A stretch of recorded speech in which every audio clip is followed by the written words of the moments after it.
Well, the Sun Belt Conference is hoping the spring sports season can be as fulfilling as football season was in the fall. This week in a report by CBS Sports, it was revealed the Sun Belt Conference ranked first in conferences that weren't automatic qualifiers for the BCS, ranking ahead of Conference USA, the MAC, and the Mountain West, for examples. Now, with basketball in full swing, the conference has taken to social media as they start to ramp up to the conference tournament that will be played in a new home. So for more on #Sunbelt Sports, we head over to Studio C, where Paul is joined by a man who has to be thrilled with everything happening in the conference right now. Victor, thank you very much. Pleased to be joined by Sunbelt Conference Commissioner Karl Benson, former commissioner of both the MAC and the WAC. And you heard Victor reference what CBSSports.com had to say about your conference. 8-1 against other non-qualifying conferences in football this year.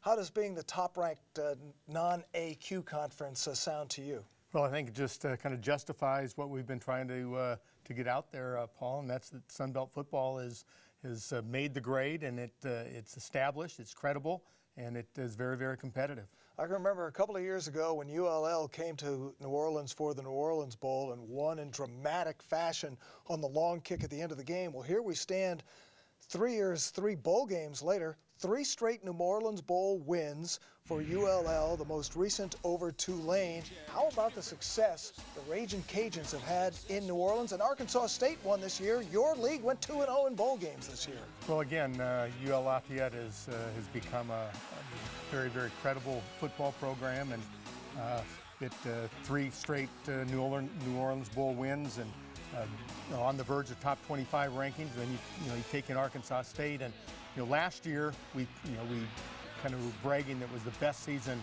ever in Sun Belt history, and then we capitalized this year by even being better, ranking ahead of all of our peer conferences. So as we go into 2014 with some new membership, a lot of excitement, a lot of enthusiasm, and again, kind of established ourselves this past year. Certainly new results, and it's no longer like the little brother really gaining respect in football, and as you referenced, gaining members. A couple of teams that I know very, very well from calling games in the Southern Conference for years. Appalachian State, people will remember the great win at the Big House Appalachian had a couple of years ago over Michigan, and Georgia Southern. Those are 2 real powerhouses, but you've got Idaho coming in and New Mexico State, a couple of teams that I know you're very familiar with. How do you feel about these teams in particular, and Appalachian and Georgia Southern, again, from a very strong FCS football conference? Well, former national champions, and you mentioned Appalachian State beating Michigan.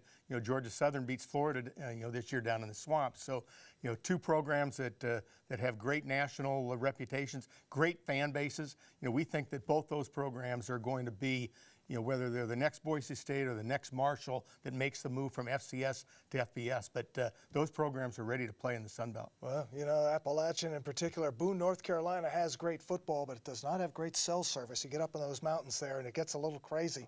But with stretching the conference, the Sun Belt, we've thought about it along the Gulf Coast for so long, but now going up to Boone, North Carolina, but also up to Moscow, not Moscow, Idaho, and out to Las Cruces, New Mexico. What about stretching the conference the way you are? Well, that's from a football standpoint only. With University of Idaho and New Mexico State, both had been in the Sun Belt previously, and we still want to protect our footprint. We really like the fact that we're a Texas, Arkansas, Louisiana, Alabama, Georgia, a little bit in North Carolina, but we still like the Sun Belt. The Sun Belt name has great recognition, and New Mexico State and Idaho are football only, so those are a little bit on the edge. But we really like our membership in the future.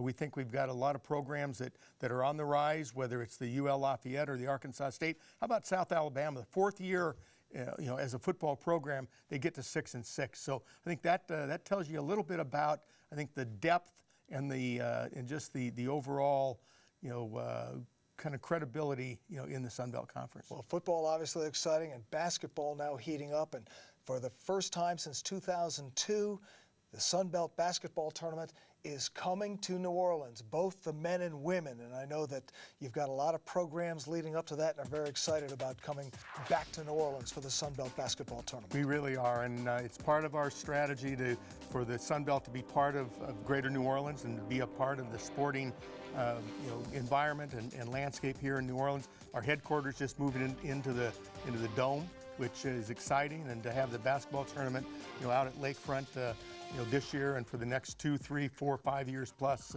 we're really excited about New Orleans being the home of the Sun Belt Conference. And we see it on the graphic here, and Victor referenced that you've got social media working. How about hashtag NOLA Bound? You've really got tailgate, New Orleans-style tailgate parties going on throughout the conference as you get ready to come to the tournament. We've gone to each of our campuses, or we'll go to each of our campuses and have a little bit of New Orleans-style event with some red beans and rice and some jambalaya and some beads, and trying to encourage fans from throughout the Sun Belt to converge on New Orleans in March for the Sun Belt tournament. Well, we look forward to talking to you more in the weeks ahead about Sun Belt Conference basketball and the tournament coming up, but there's nothing bad about a good tailgate, Victor, whether it's at a football or basketball game, especially with a New Orleans flavor. Sounds like a great plan, and our thanks to Commissioner Karl Benson for joining us tonight. We'll look forward to having him back here with us soon again on CST Tonight.